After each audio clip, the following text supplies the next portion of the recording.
오늘은 재무 관리에 대해서 생각해 보기로 하겠습니다. 재무 관리 일부 강의 목차는 재무 관리 개념, 돈의 시간 가치, 기업의 자금 흐름과 재무 관리 기능, 자본 비용 이런 순으로 알아보도록 하겠습니다. 자, 이게 여러분들이 이미 본 슬라이드인데요. 실물 경제 흐름과 그 실물 경제 흐름의 반대에는 반드시 돈의 흐름이 있는데 그것을 알아보도록 하겠습니다. 자, 이제 생산물 시장이 있고 생산 요소 시장이 있고 그 다음에 이제 경제 활동 모델의 두 핵심인 기업과 또 가게, 개인 가정, 가게가 있습니다. 자, 그래서 이제 기업이 가게로부터 생산 요소 중 하나인 노동력을 공급받아서 상품을 생산해서 상품 시장에 내놓으면 가게가 상품 시장으로부터 필요한 물건을 사다가 쓰게 되죠. 자, 그런데 이 시계 방향의 상품 흐름의 반대에는 반드시 돈의 흐름이 있습니다. 시계의 반대 방향으로. 예를 들면 가게에서 생산 요소 시장에 노동력을 제공한 대가로 무엇을 받냐면 소득, 월급이라든가 이런 소득을 얻습니다. 자, 그리고 기업은 생산물 시장에 재화나 서비스를 제공하면 그것을 가게에서 하는데 가게는 그 상품 구입이나 서비스 구입의 대가로 지출을 하게 되는 대가를 돈으로 지불하게 되어 있습니다. 그래서 실물 경제 흐름과 돈의 흐름이 반대쪽으로 움직이고 있습니다. 자, 그래서 바깥쪽의 시계 방향은 실물 흐름, 안쪽의 시계 반대 방향은 돈의 흐름을 나타냅니다. 그래서 재무와 실물은 상호 보완적인 역할을 수행을 하게 되고 이 재무는 각 단계별로 구매를 위한 실물의 흐름을 지원하고 또 그 서비스나 상품의 판매 결과로 기업은 재무적 결과를 얻게 됩니다. 요 흐름, 경제 흐름의 반대편에는 반드시 재무가 있다는 것이 돈의 흐름, 즉 재무가 있다는 것을 기억하고 우리가 이 시간에 알아볼 것은 그 재무에 대한, 재무 관리에 대한 것입니다. 자, 재무 관리의 개념을 몇 가지로 보면 자, 재화나 서비스의 흐름에 뒤따르는 돈의 흐름을 관리하는 것이 재무 관리입니다. 기업이 필요로 하는 자금을 조달을 하되 합리적으로 조달을 해야 된다는 것이죠.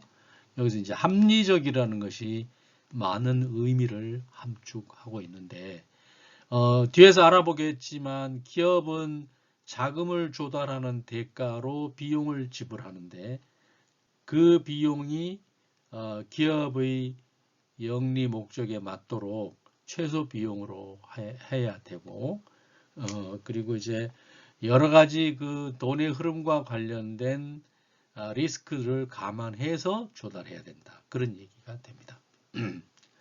자, 기업은 이렇게 조달된 자금을 효율적으로 운영하는 의사결정을 해야 하는데 이것을 누가 하느냐? 재무 파트에서 재무관리의 일환으로 하게 된다는 것이죠. 자, 여기서 효율적이라는 것은 뭐예요? 아웃풋을 고정으로 두고 인풋을 최소화하는 것을 우리가 효율적이라고 얘기하죠. 자, 그리고 이제 재무는 화폐를 매체로 해서 이루어집니다. 그래서 화폐를 매체로 해서 기업의 모든 경영 활동을 전반적인 관점에서 계획하고 조정하고 통제하는 그런 통합적인 관리 기능을 누가 가지고 있냐면 재무관리가 가지고 있다는 것이죠. 그래서 재무관리가 기능적 경영학의 4가지 기둥으로서 가장 중요한 역할을 하게 됩니다.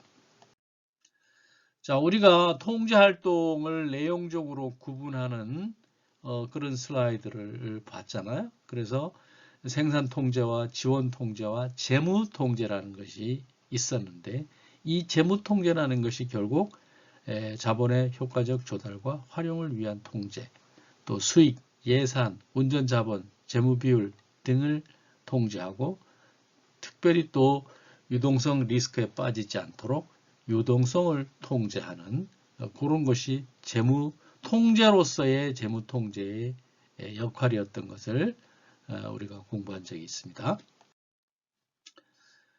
자, 재무관리의 주된 목적을 정리해보면, 자, 이처럼 우리가 재무관리, 재무통제의 내용을 앞 슬라이드에서 복습했는데, 재무관리의 주된 목적은 재무와 관련한 기업 활동을 계획하고, 그리고 통제하는 것이 재무관리의 주된 목적이 됩니다. 그래서 이러한 재무관리의 목적을 달성하기 위한 활동, 재무 활동이 있는데 이것을 이제 크게 자본의 조달, 또 자본 시장에 대한 연구와 파악, 또 현금의 흐름, 운전 자본이라는 것은 이제 단기 운용 자금을 얘기하는 건데 운전 자본을 관리, 또 그리고 우리가 주식을 통해서 자본을 조달했을 경우에 배당을 해야 되는데 이제 매 회기 결산 후에 그 배당을 어떻게 할 것인지 결정하고 그 다음에 재무와 관련된 여러 가지 분석 여기 보면 뭐 수익, 예산, 운전 자본, 재무 비율 이런 것들 얘기하는 거죠. 이런 분석들을 행하는 것이 재무의 주요 활동이라고 우리가 말할 수 있겠습니다. 그래서 그거를 이제 조금 더 자세히 재무관리 핵심 기능을 보면 자 우선 자본을 조달하고 또 운전 자본을 관리하고 또 리스크를 관리하고 그다음 투자와 관련된 의사결정을 하는 이런 4가지로 구분할 수 있는데 투자 결정은 기업의 사업 결정과 그 사업을 위한 그 자산을 취득할 거냐 말 거냐 하는 그런 의사결정. 이것이 이제 투자 결정에서 할 일이고, 그래서 그거를 카피탈 버지팅이라고 하는데, 기업의 미래 성과에 대한 영향이 큰 그런 거액 투자 결정을 우리가 카피탈 버지팅이라는데, 이런 것에 대한 의사결정을 하게 됩니다. 자, 그래서 이제 투자하기로 결정을 했으면, 거기에 소요되는 자금을 조달을 해야 됩니다. 그래서 그 자산 취득에 필요한 자금을 이제 조달해야 되는데, 그때 그 Capital Structure Decision, 그러니까 자본 구조와 관련된 의사결정을 해야 되는데 이것을 이제 부채와 자본, 타인 자본과 자기 자본의 구성을 어떻게 가져가면서 이 자산 취득에 필요한 자금 조달을 할 거냐 이런 의사결정을 한다는 거죠.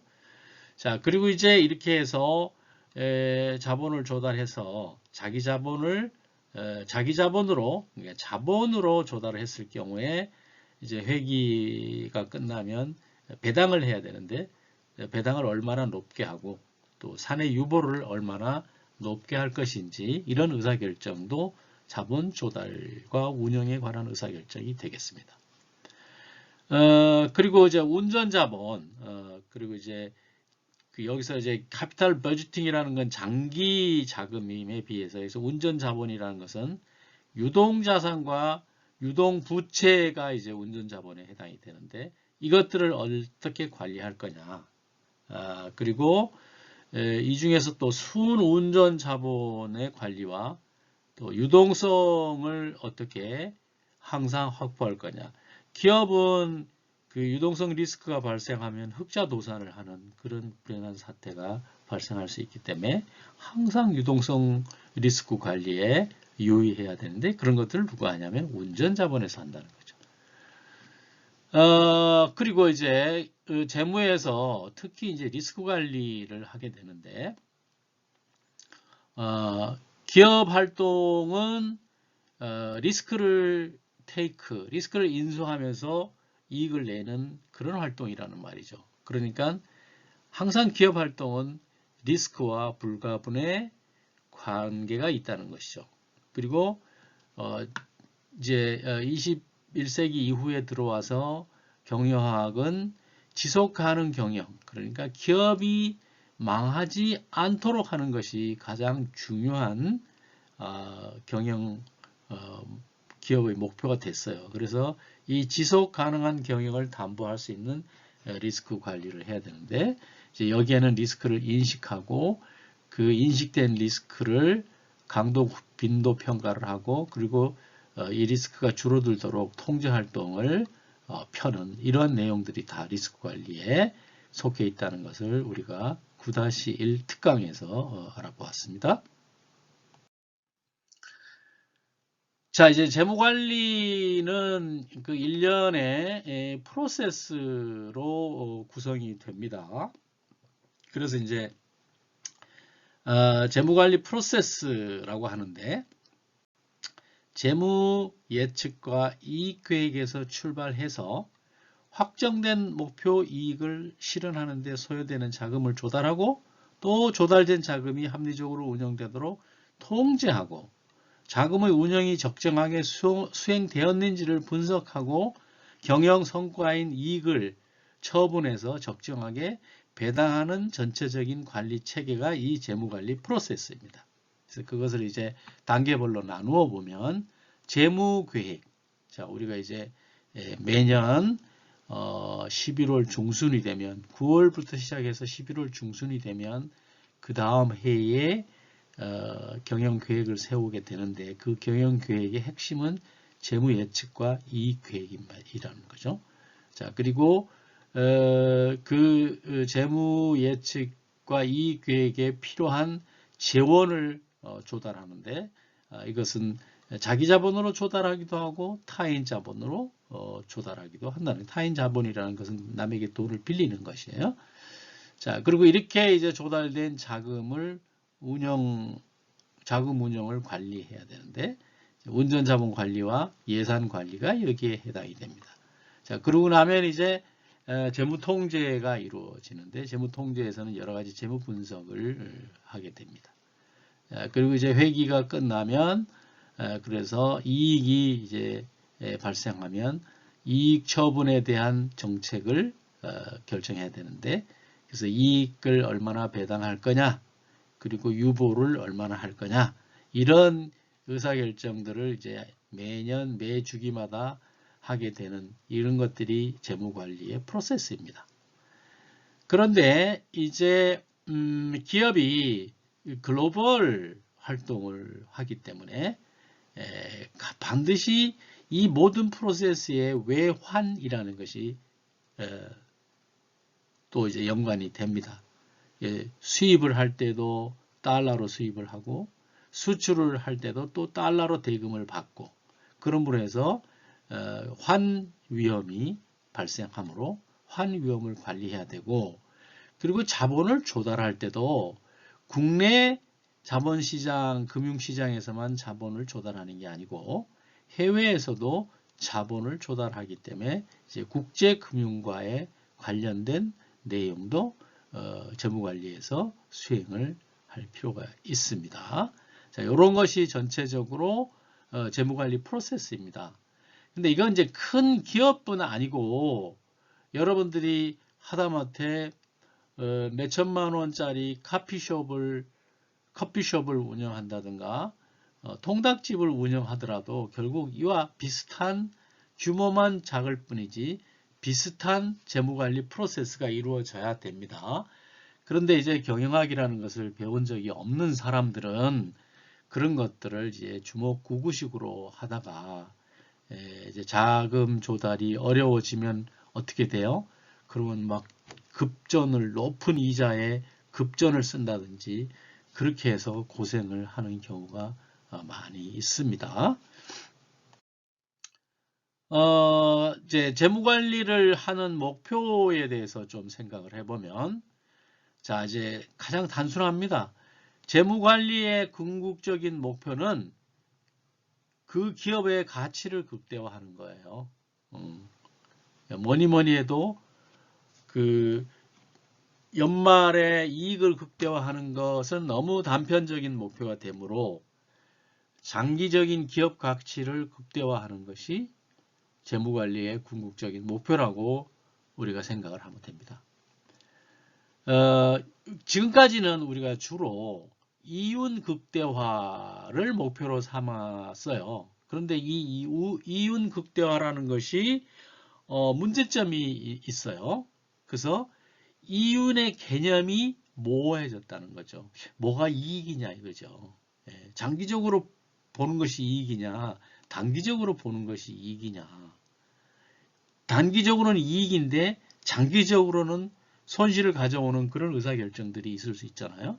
그래서 이 이윤이라는 개념이 목표로 삼기에는 모호하다. 그 다음에 이 이윤이라는 개념이 우리가 뒤에서 알아볼 화폐의 시간 가치를 무시하고 있다는 거죠.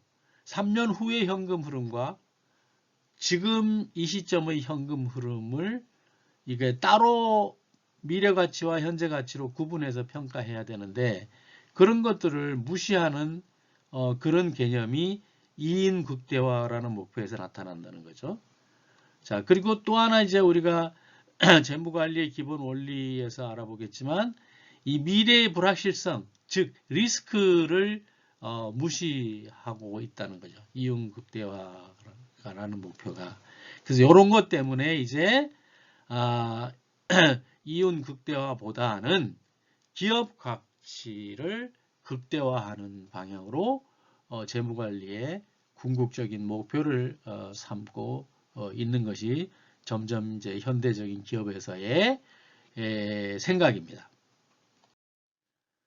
자, 그러면 기업 가치를 극대화한다는 것이 뭐냐 이거죠.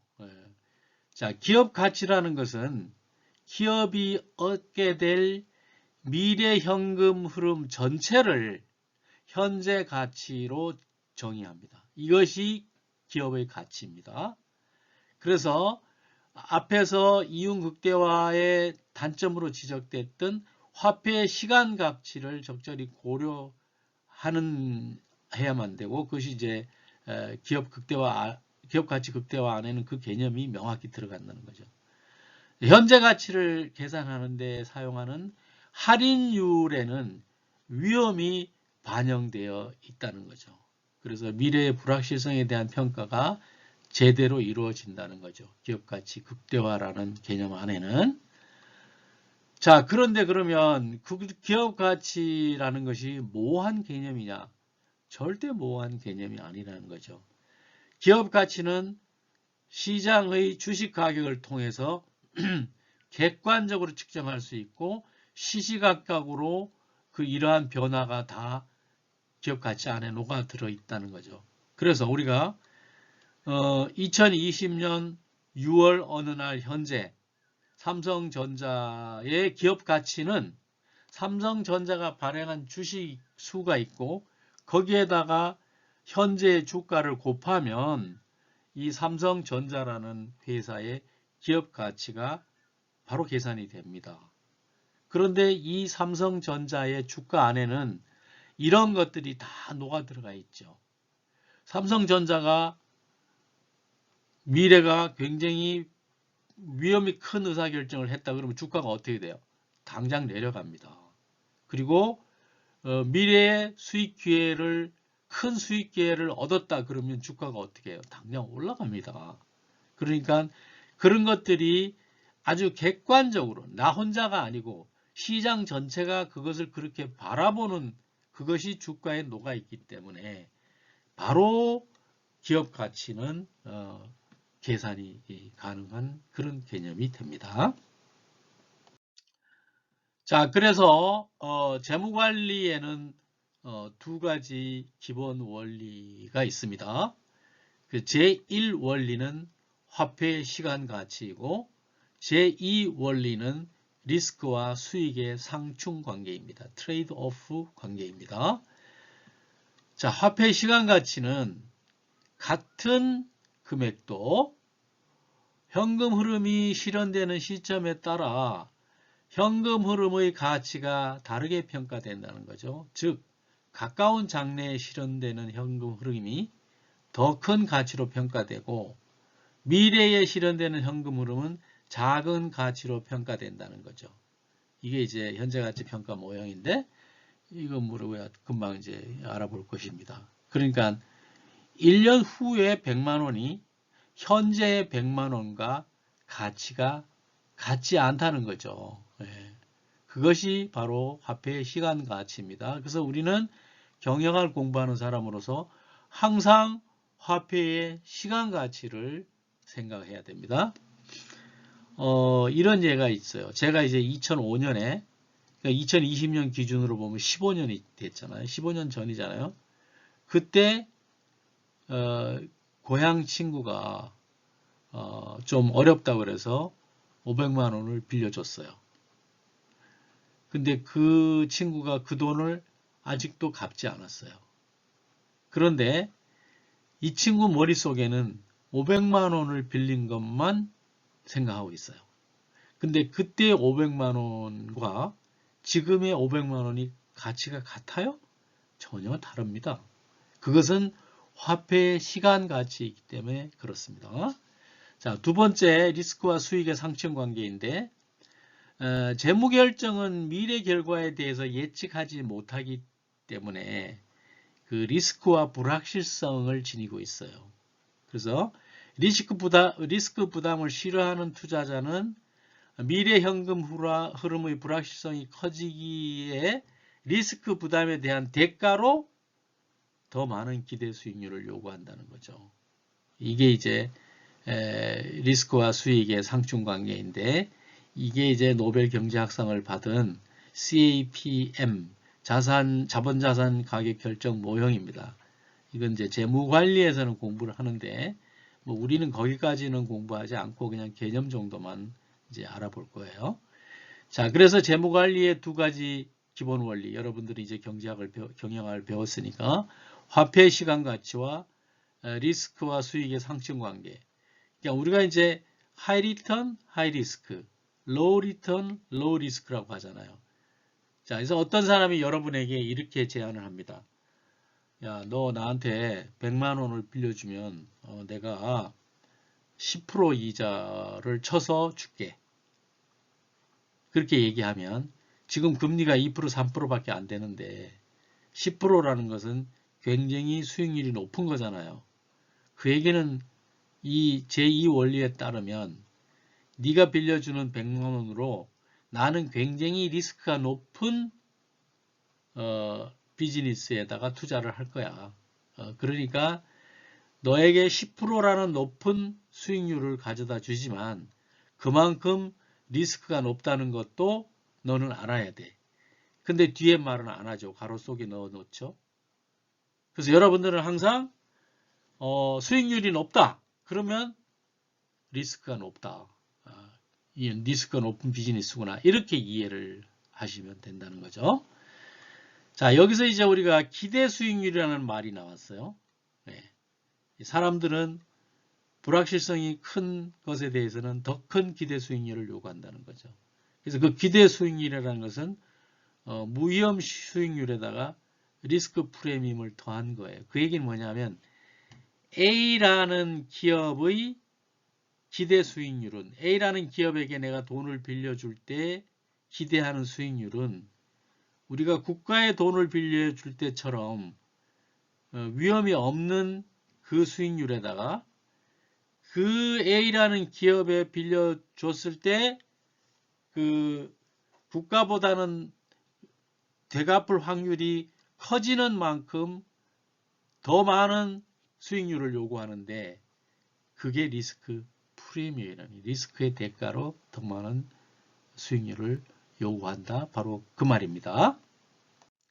자, 이제 여러분들은 재무관리의 두 가지 기본 원리, 화폐 시간 가치와 리스크와 수익을 상충관계에 대해서 반드시 기억하고 그 내용이 뭔지도 이해해야만 합니다.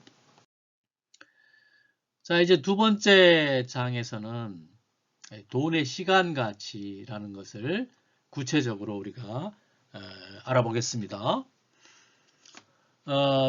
돈은 지금의 돈의 가치와 미래의 가치가 다르다 그랬어요.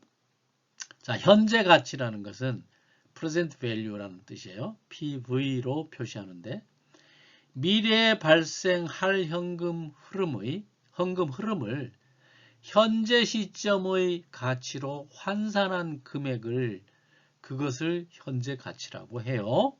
앞에서 재무관리의 제1원리 화폐의 시간 가치에서 이런 내용을 알아봤잖아요. 같은 금액도 현금 흐름이 실현되는 시점에 따라서 현금 흐름의 가치가 다르게 평가된다는 것을 의미한다는 거죠. 현재 10,000원이 2년 후에 10,000원보다 가치가 더 크죠.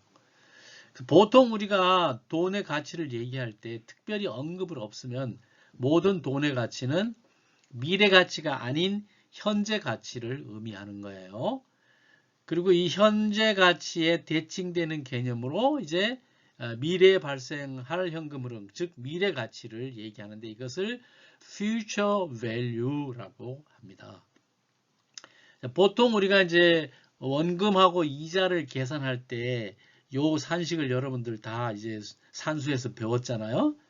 미래 가치, future value는 현재 가치에다가 가로 열고 1 플러스 R 수익률, 금리를 기간인 T 승을 해준 것을 그 미래 가치잖아요. 원금과 이자가 되는 거잖아요.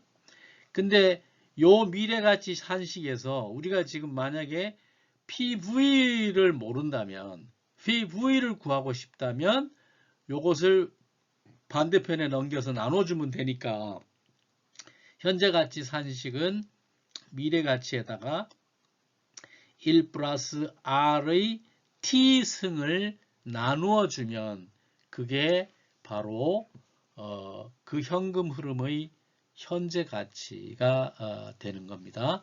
뭐 어렵게 얘기했는데 이거 산수에서 우리가 다 이미 공부한 내용이에요. 자, 여기 이제 한번 우리가 계산을 좀 한번 해봅시다.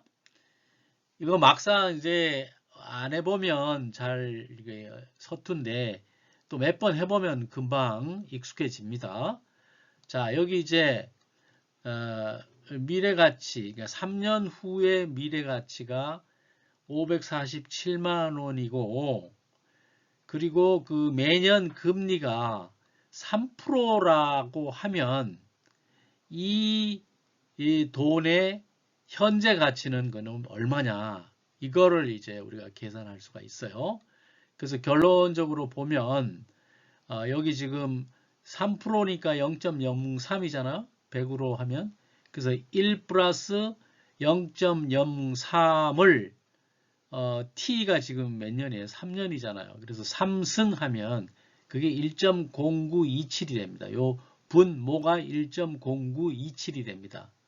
그리고 미래 가치가 547만 원이라고 했으니까 이 547만 원을 요 1.0927로 나눠주면 그러면 500만 5,948원이 이게 프레젠트 밸류 현재 가치예요. 그러니까 이렇게 얘기할 수 있죠. 미래 가치 547만 원을 3년 그러니까 3년 후에 미래 가치가 547만 원인 것을 연금리 3%로 할인한 현재 가치는 500 5,948원이다. 이렇게 되는 거죠. 자, 그래서 여러분들 이제 이걸 여러분들 스마트폰 안에는 계산기, 공학 계산기가 다 있잖아요. 그래서 그 공학 계산기를 이용해서 현재 가치를 구할 수 있고, 또 이제 늘 이런 현재 가치를 구하는 그 산식을 많이 활용하게 되면 엑셀 프로그램을 이용해서 이 현재 가치를 구할 수가 있어요. 제가 여러분들에게 그 메타 지식으로 뭐라 그랬어요? 우리가 숫자 감각을 가지고 있고 특히 엑셀과 같은 프로그램 활용을 학교 다닐 때 잘 익혀둬야 된다고 그랬죠. 나중에 직장 가면 100% 써먹게 됩니다. 그리고 그것을 잘하고 못하느냐에 따라서 여러분들 실무 능력이 판가름나요. 그래서 이런 것들을 지금부터라도 반드시 여러분들이 엑셀 프로그램을 좀 공부를 하시기 바랍니다. 그래서 그냥 교과서 보고 공부하는 것은 어려우니까 여러분들이 어디 가서 그 인턴 같은 거 할 때 그 엑셀 프로그램을 이용해서 일을 하는 그런 인턴 자리를 구하면 참 좋겠죠. 자, 그래서 이제 여기 이런 것이 이제 실제로는 이런 이제 활용하는 사례가 있죠. 그래서 여기 한번 봅시다. 자, 우리 학교 1학년 학생인 홍길동이 2년 후에 교환학생으로 외국 자매대학에 유학을 할 계획을 가지고 있어요. 자, 그래서 스웨덴 대학은 학비가 저렴하고 또 영어로 강의하고 북구라파의 선진사회 체계를 경험할 특화된 기회가 주어집니다. 그래서 이제 10개월간 해외 체류를 위해서는 부모님이 이제 학비를 지원해 주실 거라고 그랬고 그 외에 10개월 동안 120만 원이 생활비로 들어간단 말이에요. 자, 그러면 이제 학교 앞에 상호저축은행의 연금리가 6%라고 할 때 지금 얼마를 예금해야 2년 후에 1,200만 원을 마련할 수 있겠느냐. 그러면 이제 2년 후가 미래 가치가 1,200만 원이잖아요. 그리고 기간은 2년이고 금리가 6%잖아요. 그것에 이 세 가지 조건으로 인한 현재 가치를 구하면 되는 거잖아요. 그래서 그 현재 가치를 저축은행에다 예금하면 그러면 2년 후에 1,200만 원이 이제 원금과 이자가 마련될 거고 그걸로 스웨덴 대학에 교환학생을 갈 수 있다. 이런 얘기가 되는 거잖아요. 그래서 이걸 가지고 여러분들이 스마트폰에 그 공학 계산기하고 공학기로 이제 한번 구해 보세요. 그리고 이제 엑셀 프로그램으로 한번 구해 보도록 하겠습니다. 자, 앞에 얘기가 이제 여기 나와 있어요. 그래서 여기에 보면 산식이 present value는 future value를 1 플러스 R 금리의 T승한 걸로 나눠주는 거잖아요. 그래서 우리가 이제 엑셀에 이렇게 산식을 적는 난이 있어요. 그래서 여러분들이 여기 미래 가치는 여기다가 1200을 적고 1200만 원.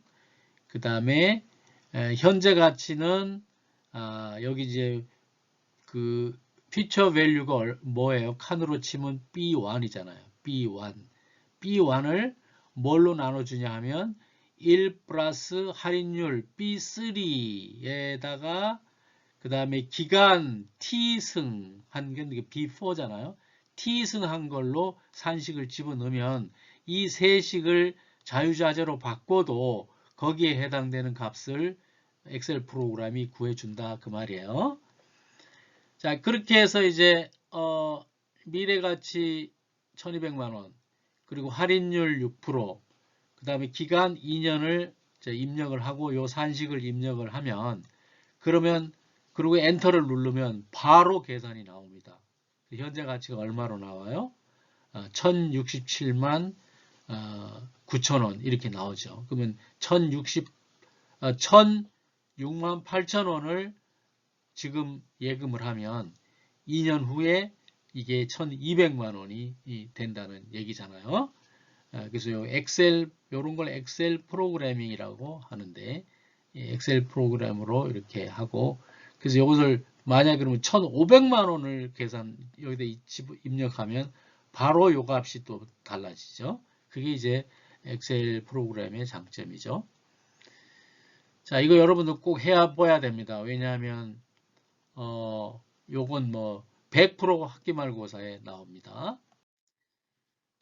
자, 그 다음에 이제 그 present value 현재 가치와 그 R 할인율과 또 기간 T의 관계를 우리가 요 산식을 가지고 봅시다. 자, 현재 가치 산식에서 지금 요 분모가 커지면 커질수록 이 값은 어떻게 돼요? 작아지죠. 그러니까 요 R 할인율과 기간 T는 현재 가치와 반비례하는 성격을 가지고 있다는 거죠. 그래서 할인율이 R이 클수록 현재 가치는 작아지고 기간이 길수록 현재 가치도 작아진다는 거죠. 그래서 여기 이제 엑셀 산식에서 보면 돼요. 앞에와 같은 엑셀 산식에서 기간이 이제 요 두 수를 비교해 보는 거예요. 기간이 5년일 때 이제 100만 원이라고 할 때 90만 5천 원이 됐어요. 그런데 기간을 7년으로 늘리니까 요게 87만 원이 돼 버렸어요. 그러니까 기간과 현재 가치는 반비례하는 걸 우리가 이 표에서 볼 수 있죠. 자, 그 다음에 할인율로 보자고. 요렇게 할인율로 보면 그러면 할인율이 2%일 때 기간은 똑같고 2%일 때 90만 원이었는데 할인율이 10%가 되니까 현재 가치는 62만 원이 됐단 말이에요. 아까 이제 우리가 2년 후에 얼마를 모으려고 5년 후에 얼마를 모으려고 할 때 금리가 높은 곳에 가면 지금 돈이 작은 돈을 예금해도 금리를 높게 받기 때문에 그 프레젠트 퓨처 밸류가 커진다 그런 얘기죠. 그러니까 반비례하는 것을 이제 이 표가 보여주는 겁니다. 자, 그래서 할인율 산식을 보면 여기서 이제 할인율 R를 구할 때 이제 우리가 future value, present value, 그 다음에 기간 요거를 다 알 때 할인율은 그러면 얼마냐? 그래서 할인율을 구하는 산식은 그 미래가치 산식 present value는 present value에서 1 플러스 RT승을 곱해주는 것에서 우리가 약간의 수학에서 구할 수가 있죠. 그러면 요걸 기준으로 우리가 구하는 게 R이니까 요걸 기준으로 식을 정리하면 퓨처 밸류에다 프레젠트 밸류를 나눠주고 그 다음에 여기서 T승을 또 반대편에 없애주려면 T분의 1승을 해주면 되니까 T분의 1승이 되고 그 다음에 이제 R만 남게 하려면 양편에다 2를 빼주면 되니까 2를 빼주면 R이라는 것은 요 산식이 됩니다. 자, 그래서 우리 한번 봅시다. 자, 현재 가치 100만 원이 5년이 지나서 미래 가치가 1200만이 되려면 120만 원이 되려면 그럼 할인율을 얼마가 돼야 되냐? 그래야 100만 원이 5년 후에 120만 원이 되냐 이거죠. 그래서 이 산식을 이용하면 되죠. 여기 지금 보면 future value, present value, 기간 5년. 자, 우리가 세 가지 숫자는 다 알아요. 그러면 요식에 대입하면 할인율, 금리를 알 수 있다는 거죠. 그래서 여러분들이 요거를 스마트폰 공학 계산기를 이용해서 구할 수가 있는 거예요. 현재 가치가 아니고 이제 할인율을. 자, 그래서 엑셀로 한번 구해 봅시다. 그래서 미래 가치를 B1에다가 넣고 현재 가치를 B2에다가 넣고 그 다음에 기간을 B3에다가 넣고 그거를 산식을 만들면 요 산식대로 자, 프레젠트 밸류를 퓨처 밸류를 프레젠트 밸류로 나누고 요거를 1-t1 t가 뭐냐면 여기 b4니까 b4로 나눠주고 그 전체를 1로 빼주는 겁니다. 요거 착각하시면 안 돼요. 요거 전체를 먼저 구하고 거기에서 1을 빼주는 거예요. 그렇게 했을 때 자, 미래 가치가 1200이고 현재 가치가 120만 원이고 현재 가치가 100만 원 그리고 기간이 5년일 때 엔터를 딱 누르면 3.714%가 할인율이 됩니다. 엑셀로 이렇게 간단하게 할인율을 구할 수가 있습니다. 이런 거 여러분들 제가 이렇게 상세하게 설명드리는 이유는 여러분들이 이걸 직접 해서 반드시 익혀둬야 된다는 그런 의미입니다. 자, 이제 기간을 모르고 나머지 피처 밸류나 프레젠트 밸류나 인터레스트 레이트 R을 알 때 그때는 이제 미래가치 산식에서 여기에서 이제 T를 구하는 산식은 이게 자연 로가리즘을 통해서 자연 대수 f 피처 밸류, 자연 대수 프레젠트 밸류를 빼주고 1 플러스 r 전체를 자연 대수로 해준 것을 나눠주면 됩니다. 그래서 이건 이제 공학 계산기에 그대로 나와요. 자, 여기 이제 또 예를 하나 둡시다. 이제 어떤 사람이 아반떼를 구입하려고 하는데 구입 가격이 2천만 원이래요. 근데 현재는 1,500만 원이 이제 예금 통장에 있어요. 그런데 증권회사에서 증권 위탁 업무를 하는 그 동생 친구가 예금 이자보다 훨씬 많은 10%의 수익률로 주식 투자 관리를 해주겠다고 제안을 했습니다. 자, 여기서 제가 재무관리의 제2원칙이 원리가 뭐라고 그랬어요? 예, 수익과 리스크의 상충관계라고 그랬잖아요. 그러면 여기 수익률이 높아요. 그럼 리스크는 어떻게 되죠? 높죠. 하이 리턴, 하이 리스크입니다. 그래서 만약에 이 친구가 이 제안을 받아들여서 10% 수익률로 목표가 달성된다면 얼마 후에 2천만 원짜리 차를 살 수 있겠느냐. 이 기간을 계산하는 거잖아요.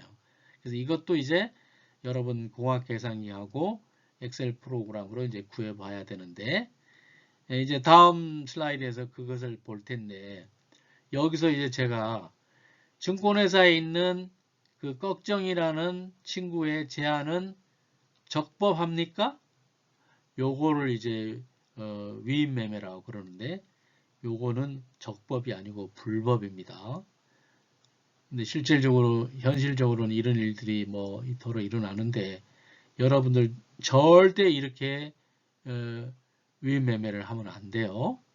하겠다는 사람도 잘못이지만 이렇게 하도록 돈을 주는 사람도 잘못된 거예요. 왜냐면 주식시장은 내일 어떻게 될지 모르는데 어떻게 이것을 10% 수익률로 관리해 주겠다고 약속할 수 있느냐 이 말이에요. 그거는 안 되는 겁니다. 여러분들 평생 이렇게 이런 제안을 받아들이면 안 됩니다.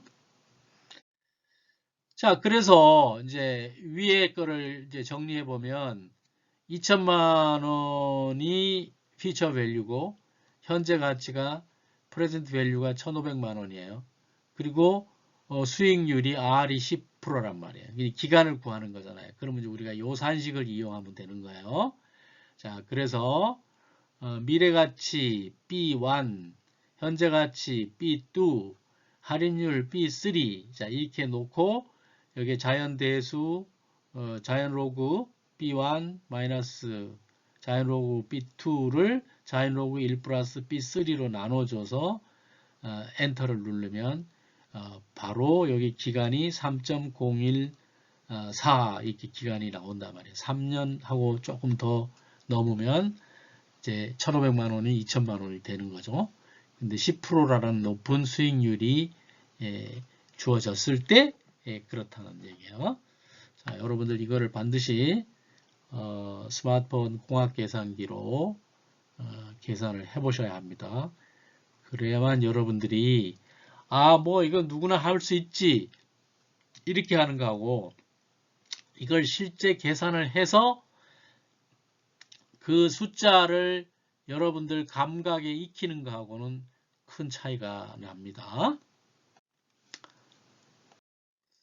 자, 이제 세 번째 장에서 기업의 자금 흐름하고 재무관리 기능에 대해서 정리해 보도록 하겠습니다. 자, 이제 자본시장이라는 게 있어요. 자본시장에서 자금을 조달해서 기업이 이제 필요한 투자 자원을 재원을 이제 마련하도록 지원해 주는 게 재무관리가 하는 일이에요. 기업 자산의 운영으로 이익을 창출해서 이제 부채에 대한 이자와 부채 타인 자본을 빌렸다면 이자를 지불해야 되고 자본에 대해서는 배당금을 지급하는 거예요. 그리고 이제 배당하고 난 돈을 사내에 유보해서 새롭게 투자 재원으로 사용하는 건데 요거를 이제 그 표로 만들면 자본시장이 있고 그리고 이제 우리가 기업 자산이라는 것이 있어요. 그러면 재무 담당자는 어떻게 하냐 하면 자금을 조달해서 투자를 하도록 하고 그 투자된 기업 자산에서 이익이 나오면 그 이익을 이자나 배당으로 자본시장에 돌려주기도 하고 그리고 사내에 유보하는 의사결정을 하기도 한다는 거죠. 여기서 이제 이자는 타인 자본, 돈을 빌렸을 때, 그 다음에 배당은 자본시장을 통해서 자기 자본으로 자금을 조달했을 때. 그래서 요거 재무 담당자가 하는 일이 자본시장과 기업자산 중간에서 이런 일을 한다는 거죠. 재무관리의 주요 기능을 이제 정리를 해보면 자본 조달 결정, 기업 자본을 얼마를 자기 자본으로 조달하고 얼마를 타인 자본으로 조달하냐 이것의 최적 배합을 어떻게 할 거냐 하는 의사결정을 해야 됩니다. 그리고 이제 투자 결정을 할 때 카피탈 버저팅을 할 때 기업 자산을 어디다가 운용하는 것이 가장 좋은지 그 비율은 어떻게 하는 것이 가장 좋은지에 관한 의사결정을 하는 것이 투자 결정이고요. 그 다음에 이제 배당에 관한 결정은 배당과 유보를 얼마씩 할 거냐를 결정하는 거예요. 기업 운영의 결과인 순이익을 이제 얼마는 배당을 하고 얼마는 유보해서 투자 재원으로 활용할 거냐 이런 것을 보는 거예요. 여기서 여러분들 그 유보이익이라는 것은 여러분들 주식시장에서 아주 주가가 높은 그런 주식이 있어요.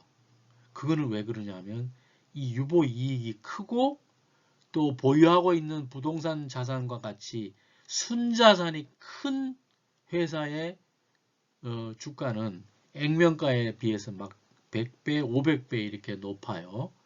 그래서 이 유보이익이라는 것이 중요한 거예요. 자, 그리고 이제 재무관리에서 무엇보다 재무자료를 분석하는 일을 하는데 기업 회계 재무자료를 수집하고 또 분석해서 기업 정보 재무자료를 이용하는 투자자나 또 우리에게 돈을 빌려줄 은행이나 이런 그 금융회사라든가 또 특별히 그 이해관계자 중에 하나인 세무당국에게 정보를 제공하는 법에 맞도록 상법에 맞도록 회계를 해서 이 정보를 제공하는 그런 일을 재무관리에서 하고 있는데 그런 일을 재무자료 분석이라고 한다는 거예요. 그래서 이제 기업의 재무활동과 자본시장의 관계를 중간에 이제 그 재무 관련 부서가 있는데 그 재무 관련 부서가 이제 기업 자체니까 그걸 무시하고 표로 표시해 보면요. 자, 이게 이제 시장은 자본시장이 있어요. 자본시장에서는 주로 주식과 채권의 발행이 자본시장에서 이루어져요. 그리고 이제 자금시장이 있는데 자금시장에서는 운용자금을 단기간 자금을 조달하고 그 은행 같은 데서 대출을 받아서 이건 뭐 물론 중장기도 대출을 가능하게 하고 그 다음에 이제 배당, 이자, 원금, 법인세 이런 것들을 지불하는데 그 관계를 보자고요. 자, 우리가 이제 기업이 있고 금융기관이 있고 정부가 있어요. 그럼 기업에서 단기 자금을 조달하거나 대출 자금을 받아서 거기에 대한 이자도 지급을 하고 언젠가는 원금도 지불하죠. 그리고 자본시장에서는 주식이나 채권을 발행해서 자금을 조달하죠. 거기에 대해서는 우리가 배당을 한다든지 이자를 지불하고 채권인 경우 이제 원금도 언젠간 지불하게 되는 거죠. 요렇게 이제 돈이 가는 거예요.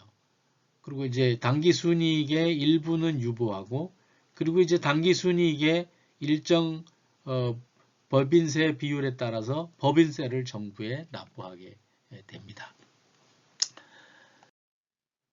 자, 그리고 이제 우리가 금융시장을 이해하기 위해서 그 직접 금융과 간접 금융이라는 개념을 이제 이해해야 되는데 사실 이거 이해하지 못하는 일반 말하자면 금융 소비자, 금융 이용자들이 참 많습니다. 근데 이거를 우리 꼭 이해해야 돼요. 자, 어제 금융시장이 있고요. 여기는 이제 자금의 공급자, 즉 흑자 경제 주체가 있어요. 돈이 현재 시점으로 돈이 남아 있는 사람.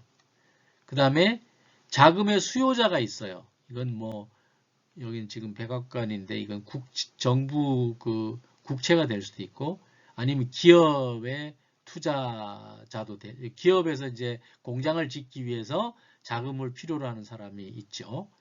그러면 여기 이제 금융시장이 있는데 자금을 금융시장에다 제공하고 이 자금이 금융시장에서 누구의 중개에 의해서 자금이 기업으로 들어가더라도 이것이 직접 들어가는 경우 여기서는 단순 중개만 해주는 그런 경우가 있어요. 근데 이제 이건 주로 주식이나 채권이라는 거죠. 그럼 이 경우는 우리가 직접 금융이라고 합니다. 자금 공급자와 자금 수요자 간에 직접적인 거래가 이루어지는 거예요. 사실은 여기 중간에 금융시장이 매개체가 있지만 중요한 것은 여기에서 이제 돈을 빌려갔다가 그러니까 자금을 조달했다가 100% 되갚는 것이 아니잖아요. 리스크가 발생하잖아요. 그러면 그 리스크를 누가 담당하느냐에 따라서 직접 금융시장과 간접 금융시장으로 나뉘어요. 그래서 이제 우리 직접 금융시장 알아봤죠? 간접 금융시장은 뭐냐 하면 이게 자금의 공급자가 일단 금융기관에다가 예금을 하는 거예요. 그럼 금융기관은 금융기관의 리스크로 여기 기업에다가 돈을 빌려줍니다. 그래서 기업이 부도가 나면 이 사람은 책임이 없고 누가 책임이 있어요? 이 사람이 책임을 집니다. 요 경우를 간접금융이라고 합니다. 근데 여러분들이 이렇게 자금을 지원하면서 이렇게 자금을 지원한 것처럼 오해하도록 증권회사나 이런 데서 상품을 소개하는 경우가 더러 있습니다. 그런 경우는 여러분들이 반드시 그 리스크를 누가 부담합니까? 직접 금융입니까? 간접 금융입니까? 이것만 물어보면 됩니다. 자, 직접 금융이란 자금의 수요자인 기업이 자금의 공급자인 투자자로부터 여기 투자자로부터 직접 자금을 조달받는 방식의 자본 조달 방식을 말하며 대표적인 방법으로는 주식과 회사채 발행이 있다는 거죠. 그 다음에 투자자와 직접 거래하는 것이 아니고 금융기관 같은 중개업체를 통해서 자본을 조달하는 형태를 이제 은행 차입이 있는데 이런 경우를 우리가 간접금융이라고 한다는 거죠. 자, 그래서 직접 금융의 특징은 요건 뭐 앞에서 얘기했고 자금 수요자의 신용 리스크를 투자자가 직접 부담하는 것을 뭐라고 그래요? 직접 금융이라고 한다. 주식, 회사채. 그 다음에 이제 주식 발행인데요. 직접 금융 중에서 하나가 주식 발행인데 이제 기업은 주식회사의 경우 불특정 다수의 투자자를 대상으로 주식을 발행해서 자본을 조달하죠. 그래서 주식 발행은 사채처럼 회사채를 얘기하는 거예요.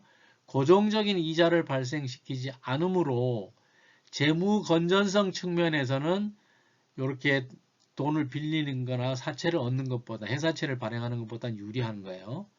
그리고 이제 회사는 주주들에게 배당을 지급합니다. 대신 기업의 의사결정에 주주로서 참여할 권리가 부여되죠. 주식 발행을 통한 자금 조달 방법은 의사결정권의 유무에 따라서 의사결정권이 여기 지금 주주로서 참여하는 결정권이 있으면 보통주, 없으면 우선주로 나뉜다는 거죠. 뭐 이런 것들은 조금 더 심화된 내용입니다. 그 다음에 회사채 발행을 통해서 자본 조달하는 또 하나의 직접 금융이 있었죠. 회사채는 기업이 대규모 자금을 장기간 이용하기 위해서 발행하는 채권입니다. 이게 이제 회사채입니다. 채권자들에게 지급될 확정 이자와 만기일이 표시되어 있는 유가증권을 얘기하는 거예요. 회사는 채권자에게 약속한 이자를 지급하고 만기에 원금도 상환을 해야 될 의무가 있는 거죠. 일반적으로 기업의 소유주는 주식 발행보다는 회사채 발행을 선호합니다. 왜냐하면 소유권이 넘어가는 게 아니기 때문에. 자, 회사채는 이제 대차대조표상의 부채로 기록됩니다. 그리고 주식은 다르죠. 주식 발행과는 달리 배당 압력과 경영의사결정에 참여할 권리가 주어지지 않아요. 회사채에 대한 이자 비용은 법인세 그 납입 전에 이자 비용을 경비로 지급하기 때문에 법인세를 줄이는 효과를 가져오죠. 회사의 무분별한 회사채 발행은 기업의 재무 구조를 악화시킬 수 있고 수익성이 떨어지면 기업이 지급불능 상태에 빠질 수 있기 때문에 채권자를 보호하기 위해서 일정한 범위 이내로만 회사채 발행하도록 규제하고 있죠. 그래서 이제 회사채 발행은 기업이 직접 하는 게 아니고 증권회사를 통해서 하는데 증권회사가 그 기업의 회사채를 발행해 주기 위해서는 그 기업의 신용평가를 하고 아주 까다로운 절차를 밟게 되어 있습니다.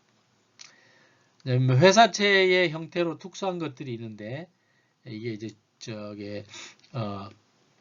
주식으로 전환할 수 있는 전환사채나 신주 인수권부 사채 이런 것들이 있습니다. 이건 여러분들이 나중에 재무관리를 조금 더 공부할 때 공부할 수 있는 그런 내용들입니다. 자, 이제 직접금융에 대해서 알아봤고 간접금융인데요. 간접금융은 투자자와 자금 수요자가 직접 거래하는 것이 아니고 은행과 같은 금융기관의 중개업체를 통해서 자본을 조달하는 형태를 간접금융이라고 해요. 그래서 이제 자금 수요자가 돈을 빌려가서 돈을 안 갚게 되는 신용 리스크가 발생할 때 은행이 책임을 지죠. 대표적인 방법으로는 은행 차입이 있습니다. 은행 차입을 통한 간접 금융인데 은행 예금은 이제 흑자 경제 주체가 여유자금을 가지고 있는 데에서 이제 가게가 되고 또 기업 자체도 될 수 있어요. 은행에다 예금하고 그 대가로 이자를 받죠. 그리고 이제 은행에서 차입을 한 적자 경제 주체가 필요 자금을 은행으로부터 차입을 하게 됩니다. 은행 차입은 가장 보편적인 방법의 간접 금융 방식이고 만기가 1년, 그 다음에 1년 이상인 장기 차입과 1년 미만인 일반 대출이나 또 당좌 차월, 적금 대출, 이런 것들이 있는데 이것을 단기 차입이라고 이제 대차대조표상 분류가 되어 있습니다. 자, 이제 조금 까다로운 자본 비용인데요. 우리가 이제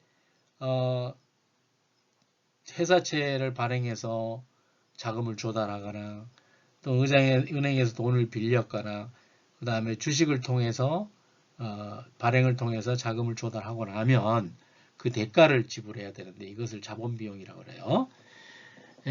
자본 조달이 자기 자본이든 그러니까 이제 주식을 발행했든 타인 자본이든 빌렸든 자본 사용에 대한 대가를 지불해야 되는데 이렇게 자본 사용에 대한 대가를 자본 비용이라고 한다는 거죠. 그래서 투자자는 이 자본 비용을 이제 두 가지 관점으로 요구하는데 그게 이제 요구 수익률이고 그 다음에 이제 자기가 다른데 이것을 투자했을 때 얻게 되는 것에 대한 기회 비용으로서 그 자본 비용을 요구한다고 우리가 이해하면 된다는 거죠.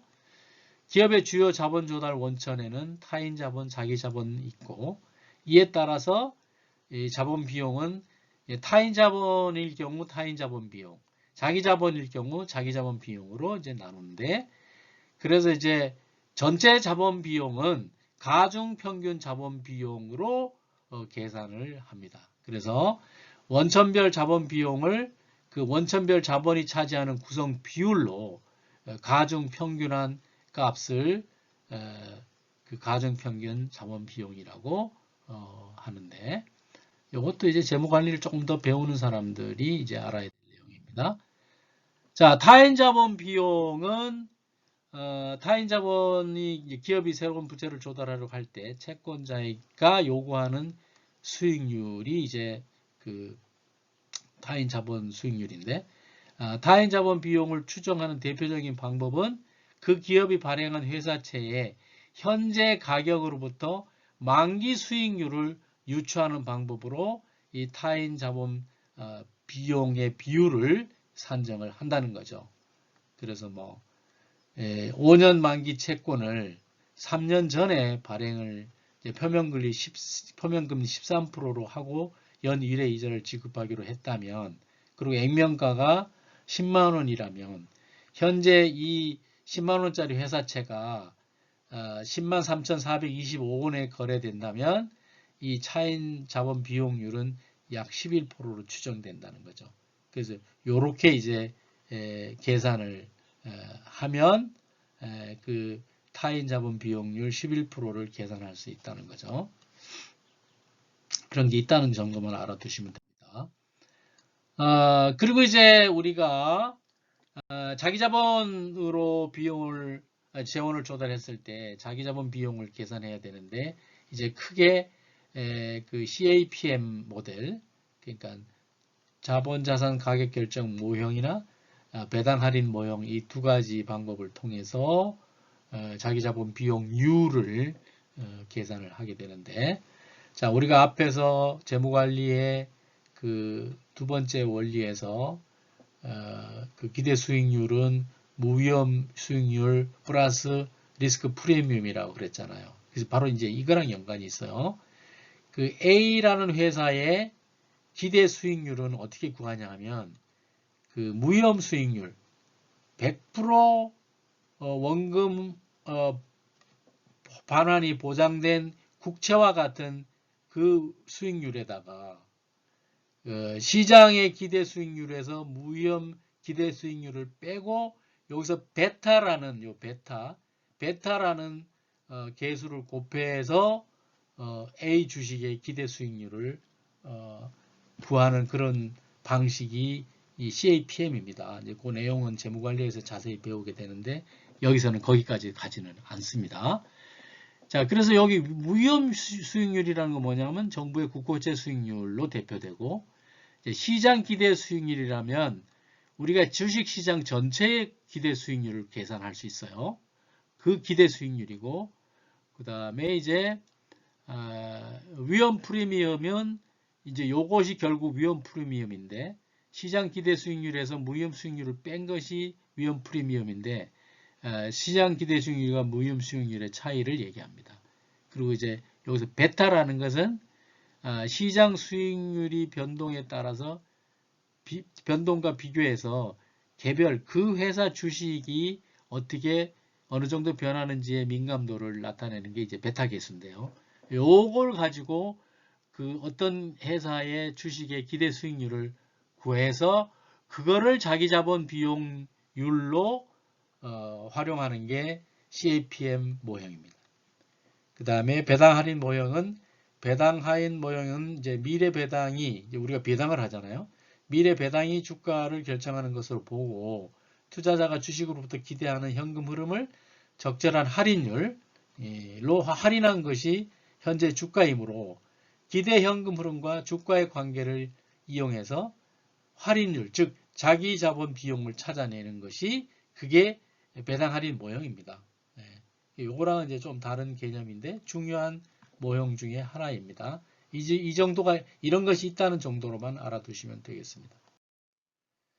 그리고 이제 가중평균 자본 비용은 이렇게 해서 우리가 이제 직접 조달하기도 하고 또 간접 금융을 통해서 조달하기도 하는데 가중평균 비용은 기업 자본을 형성하는 각 자본의 비용을 자본 구성 비율에 따라서 가중평균한 것을 얘기해요. 그래서 가중평균 자본 비용은 타인 자본 비용에다가 타인 자본 비율을 곱하고 거기다 이제 1 법인세 그리고 이제 거기다가 자기 자본 비용 곱하기 자기 자본 비율을 곱하면 곱해서 요거 두 항목을 타인 자본 항목과 자기 자본 항목을 더해주면 가중평균 자기 자본 비용이 나옵니다. 그래서 계산하는 사례 하나 있으니까 여러분들 좀 들여다보시기 바랍니다. 자, 이제 재무관리 1부는 여기서 마치고 2부를 이어서 보도록 하겠습니다.